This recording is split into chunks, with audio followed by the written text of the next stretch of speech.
জনগণ সকালের দিকে একটু স্লো ছিল, বিভিন্ন প্রভাকাণ্ডা ছিল, তারপর থেকে মানুষ ব্যাপকভাবে কেন্দ্রে আসছে, ভোট দিচ্ছে ইনশাল্লাহ শান্তিপূর্ণভাবে হচ্ছে। প্রশাসনের লোকের অ্যারেঞ্জমেন্টও ভালো আছে, কোনো কোনো জায়গায় একটু স্লো হচ্ছে, প্রিসাইডিং বা পুলিশ অফিসার ওইভাবে পারতেছে না হয়তো, বাট ইনশাল্লাহ আমি মনে করি শত শত ভোটাররাও আসছে, শান্তিপূর্ণভাবে ভোট কালেকশন হচ্ছে এবং ইনশাল্লাহ দিনের শেষে আমরা ধানের শীষে বিজয়ী পাবো।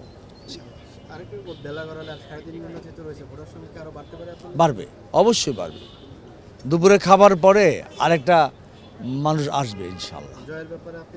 ইনশাল্লাহ 100% নিশ্চিত। এই এলাকার মানুষ বিএনপি এবং ধানের শীষে বিগত সময়ে ভোট দিয়ে অনেক উন্নয়ন পেয়েছে, সুতরাং এবং আমাকে তারা চিনে জানে, আমরা তাদের আস্থার লোক। আমি মাদক সন্ত্রাস চাঁদা মুক্ত একটি ঢাকা 11 আসন করতে চাই। এখানে গ্যাস পানির সংকট আছে, সমাধান করবো আমি বলেছি। মানুষ আমার এই কথার উপর আস্থা রয়েছে, ব্যাপকভাবে লোকজন ভোট কেন্দ্রে আসছে এবং ভোট দিচ্ছে ইনশাল্লাহ ধানের শীষের পক্ষে। বিজয়ের ব্যাপারে আমি নিশ্চিত। আল্লাহ